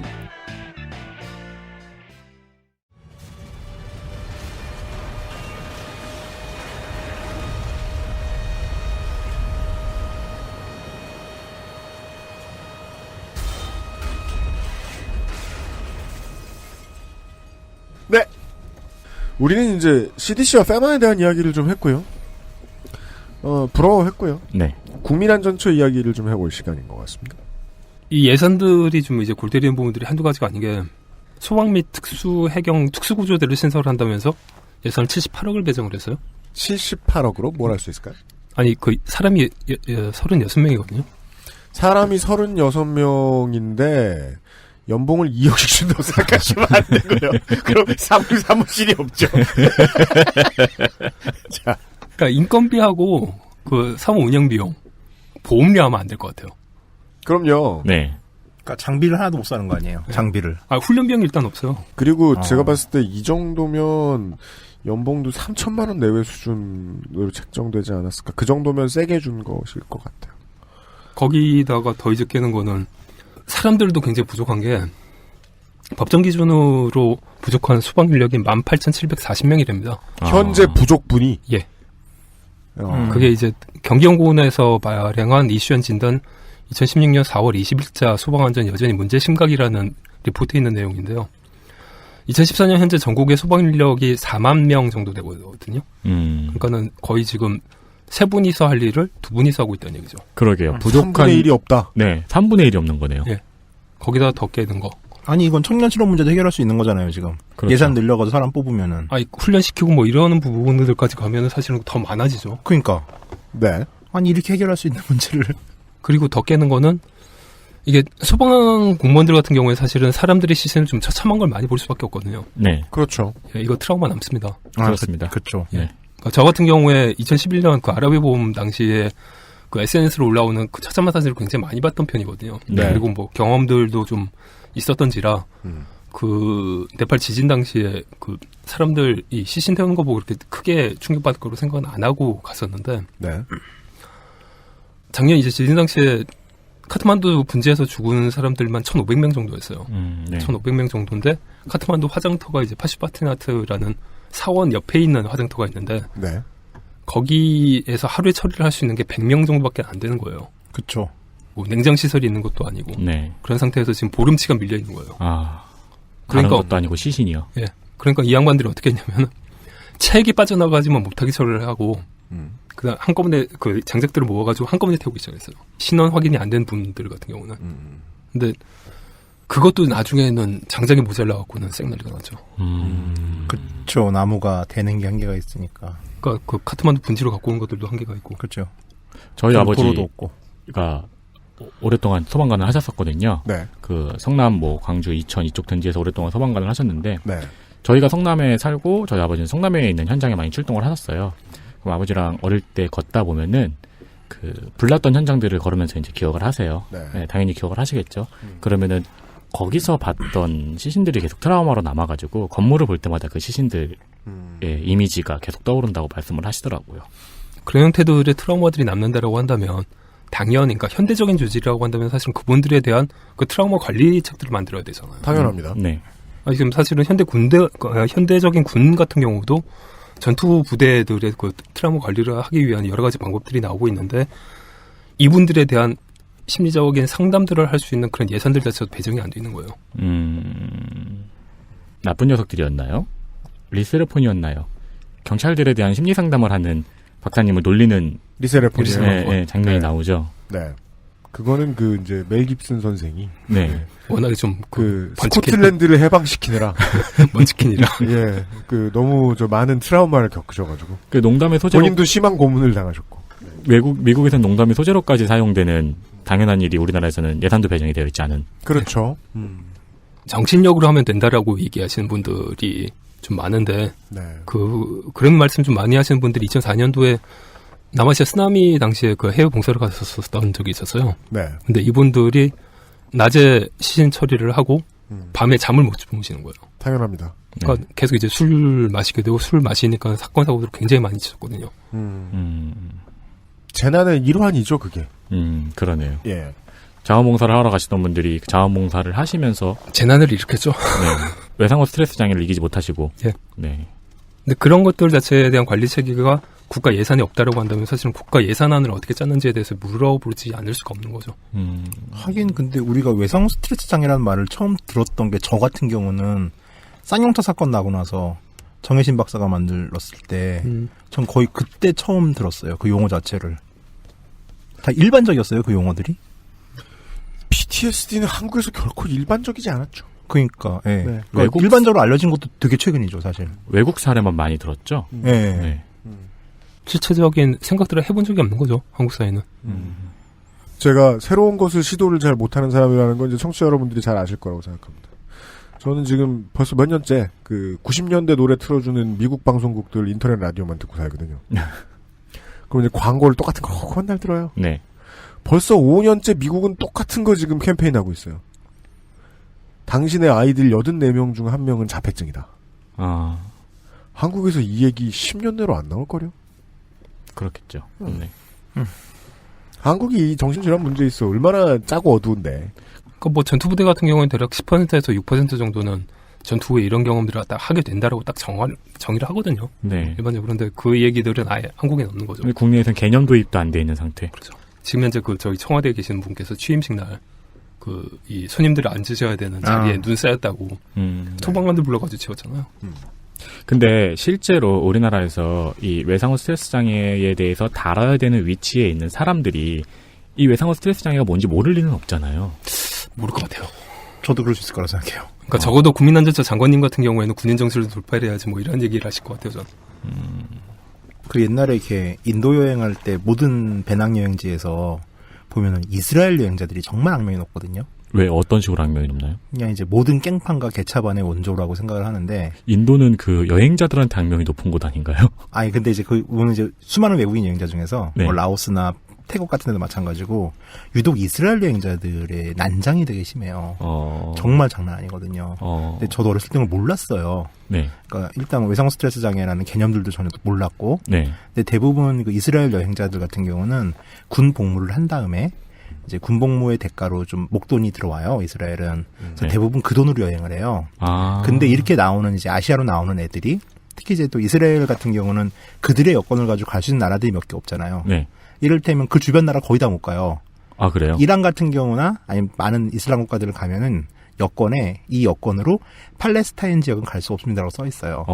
우리가 우리나라 여권에 북한 지역 못 간다고 쓰진 않잖아요. 그죠. 더 심한 거죠. 그리고 아랍 국가들은 대부분 이제 이스라엘이라는 말을 안 쓰죠. 팔레스타인이라고 그러거든요. 그러다 보니까 이스라엘 사람들도 자기 여권 가지고 갈 수 있는 주변 나라가 없는 거예요. 유럽은 비싸고, 그러니까 이제 인도나 아시아로 오는 거죠. 근데 그러고 나서, 근데 여기는 이제 뭐 지금도 계속 전쟁 중인 지역이다 보니까 네. 이스라엘 여행자들하고 얘기를 해보면은 이렇게 사람 죽여본 사람들이 되게 많아요, 진짜로. 그리고 그 트라우마들을 다 가지고 있는 거예요. 그러니까 여행자들이 외상후 스트레스를 갖고 있는 그렇죠. 거예요. 근데 그 상태에서 얘네들도 치료를 받지 않은 상태로 그냥 돈을 가지고 아시아로 나와서 여행을 하면서 이제 마약하고 술 먹으면서 난리를 치는 거예요. 난장을 까면서. 그러니까 정말 악명 먹거든요.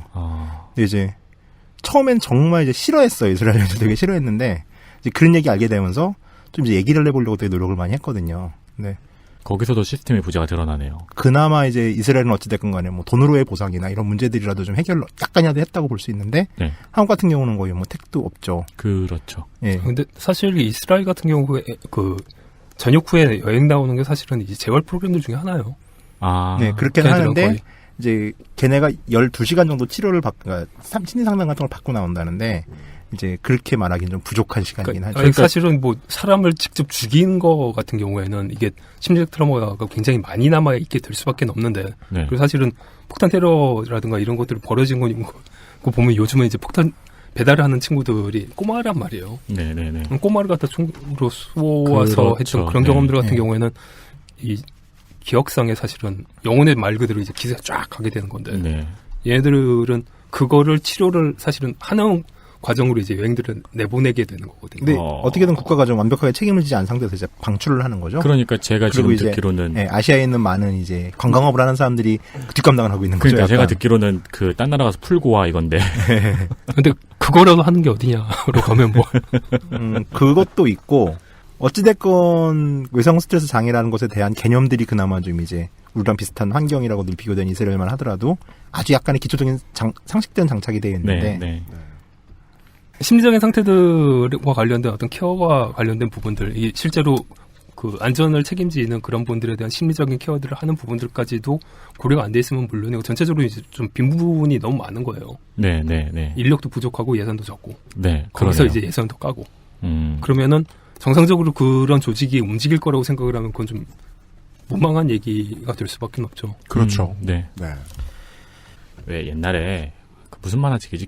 긴급구조 119였나? 하는 만화책을 보면서 되게 놀라웠던 것 중에 하나가 아 소방용품 브랜드가 있구나 하는 걸로 되게 놀라웠거든요. 그 만화책에 그런 게 소개가 돼요. 그래가지고 아 그럼 소방관들이 쓰는 거는 다 해외 소방용품 브랜드들이 만든 거구나 이런 특수한 시장이 있구나라고 해가지고 되게 놀라웠었는데 실제로 요즘 인터넷이나 텔레비에서 많이 봤던 것들은 우리나라 소방관분들은 그런 것들을 자비로 사신다고들 예, 많이 하시더라고요. 목장갑 이런 브랜드가 없는 그렇죠. 정부 기준 직업 기준이 장갑 같은 경우에는 2컬레고 그렇다면서요. 이거가 그 2건이 한 개인데 보통 출동 몇 번 하게 되면 이게 난리가 나는 거죠. 목장갑은 뭐 출동 한 번만 해도 어떻게 될지 모르는 거죠. 목장갑은 사실 쓸 수가 없고 그 가죽 장갑들 이렇게 그 방염 장갑으로 처리가 된 것들. 아, 네네. 그게 지급이 되는 게 2개인데 네. 1년에 2개 있는 거죠. 1년에 2개.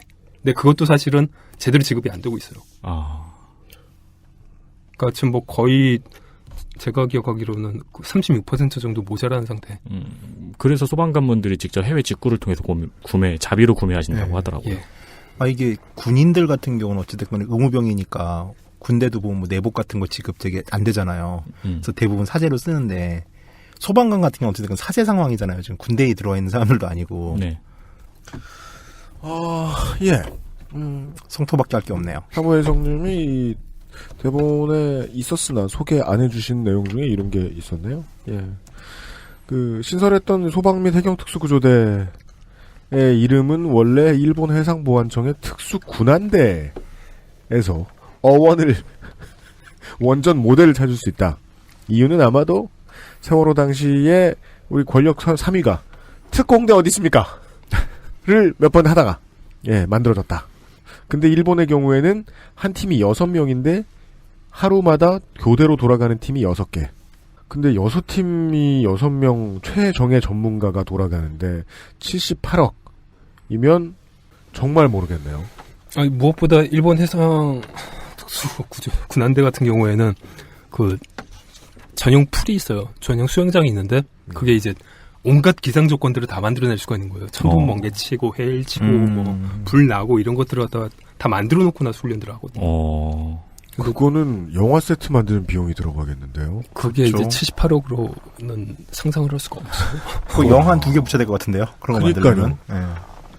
그래서 얘기로는 제가 알고 있는 바로는 그래서 지금 현재 이분들이 그 훈련을 하고 있는 곳이 일반적인 수영장이라고 알고 있어요. 그냥 수영장이요. 물론 그 대한민국의 그 실과 유디 뭐 이런 부대들 출신들이기 때문에 경험들을 많이 가지고 계시긴 하지만 이 군함 기술이라고 하는 건 사실은 계속 갈고 닦아야 되는 거잖아요. 그럼요. 그러니까 좀 군과 달리 재난이 많은 곳에 배치되어 있어야 하니까 대도시를 기준으로 말하면 서울 시내에 이런 문제로 훈련을 할 수 있는 깊이의 풀 보통 5m 정도 확보를 해야 한다고 합니다. 잠수 가능한 풀. 네. 2개, 3개 있다고 해요. 그 중에 하나가 거여동에 있는 특수전 사령부에 있었는데 곧 옮겨가요. 근데 거기도 제 경험에 의하면 별 사람들이 다 와서 훈련하고 갔거든요. 그래요? 예. 다이빙 선수부터 뭐. 맞아요. 궁금한 거죠. 저는, 아니, 이 정도 시설 안 갖추고, 다이빙 선수 키우는 것도 이상한데. 재난 구조하는 사람들은 그럼 어디서 훈련하라는 거예요? 원래는 어디서 훈련하는 건데 여기 와서 하고 있지? 하는 생각이 드는 거예요. 롯데월드 아이스링크장에서 김연아가 연습했던 거랑 비슷하죠. 네, 저도 그 생각이 났네요. 네. 대충 그렇게 연습해가지고는 하는 분들 중에 특수한 분들이 튀어나올 것이다라고 믿는. 게임 팬들의 생각이 맞습니다. 인프라가 깔려있으니까 잘하죠? 오늘 첫 시간에는 이런 이야기를 좀 나눠보았습니다. 인프라 왜 없는가? 딴 나라는 인프라 있으면 뭘 어떻게 하는가? 네. 그리고 인프라는커녕 개념조차 없는 것 같다. 많은 한국인들이. 네. 트위터를 오래 들여다보다가 트위터는 원래 가장 효과적이고 멋있는 성토가 오가는 곳이잖아요. 그래 보이죠. 네. 저는 그렇게 봐요. 적절하네요. 그래 보이죠. 네. 네. 당사자로서. 네. 기본에 해당하는 해결책은 어디 있을까를 듣는 데 있어서 첫 시간에 문제 분석을 위한 여러 가지 밑밥들을 깔아드렸습니다. 그렇습니다. 이게 정말 전문적인 영역인 게 제가 오늘 안 거는 우리나라에 뭐가 없느냐보다 뭐가 필요한가를 오늘 처음 알았어요. 근데 다 필요하잖아요, 근데. 네, 그러니까. 문제는. 그러니까 사람들은 그것부터 알아야 돼. 그것도 모르고 있다는 거잖아요. 지금 뭐가 필요한지도. 네. 오늘 방송이 도움이 된 분들이 있으시길 바랍니다. 사무엘 성님이 첫 방송임에도 불구하고 떨진 않으셨습니다. 네. 그래 보입니다. 네. 지난 4년간 티나게 떤 분은 우리 이등병밖에 없어요. 예, 덕질 훈련병밖에 없어요. 이등병이 누구예요? 덕질 훈련병. 홍. 네. 그 사람은 왜? 할 수 있는 바보짓은 다 해. 나 자꾸 걔랑 나랑 비교해, 아기씨. 너무해, 진짜. 네. 커피 쏘는 거 보면 긴장을 많이 했어요. 네. 내일 이 시간에는 더 잘해주실 겁니다. 예. 오늘 수고 많으셨습니다, 두 분. 격오지 환타님과 재난 칼럼니스트 성상 사무엘 성님이었습니다. 감사합니다. 네, 감사합니다. 감사합니다.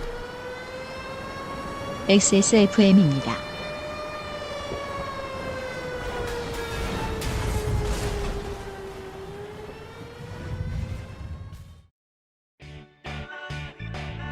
언제까지나 마지막 선택.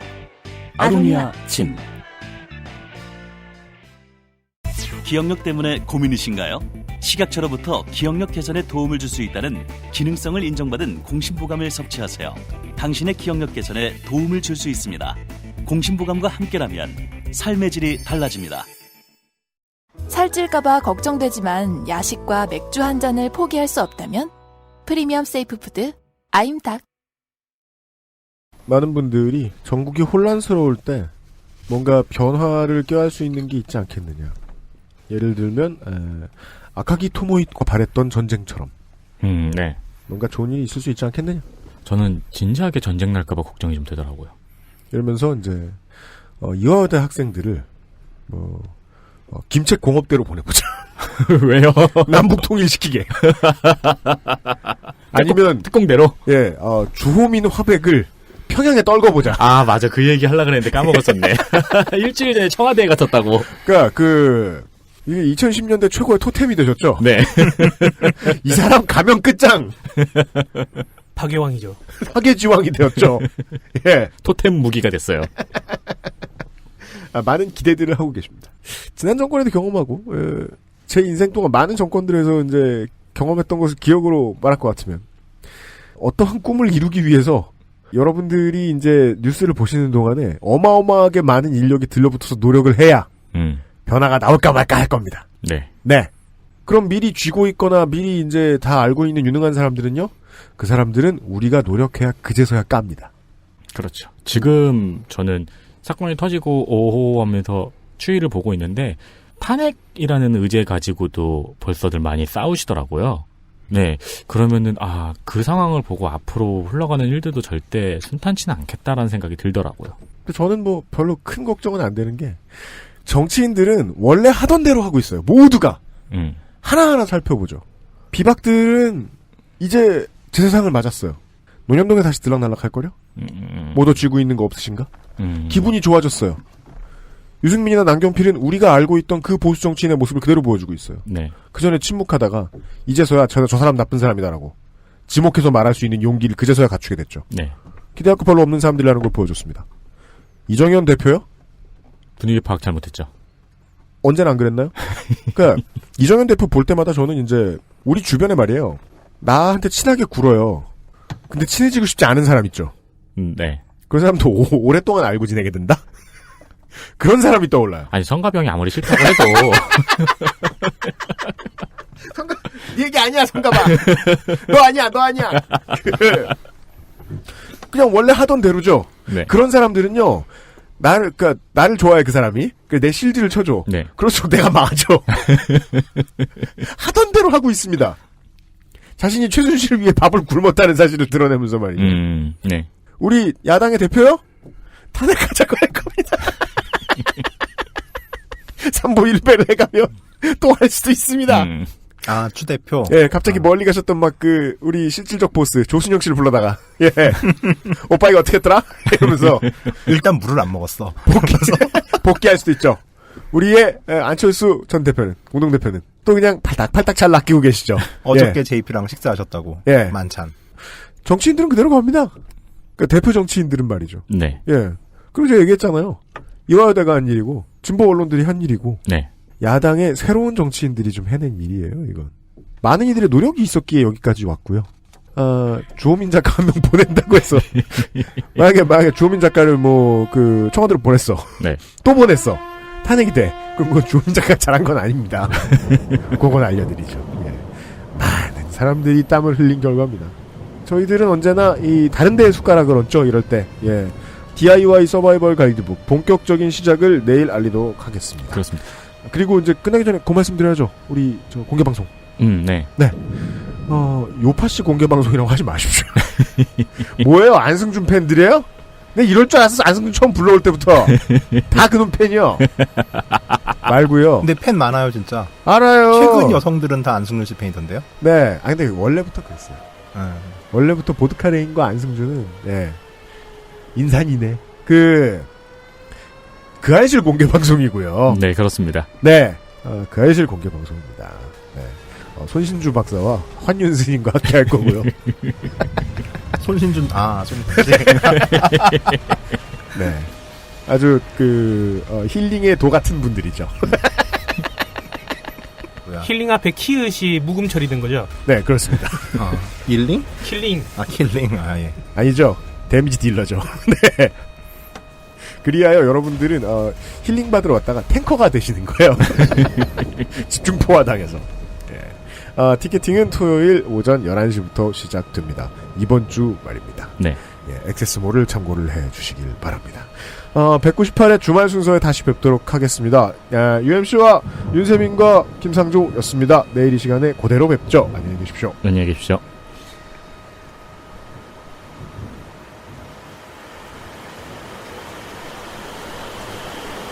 XSFM입니다. I, D, W, K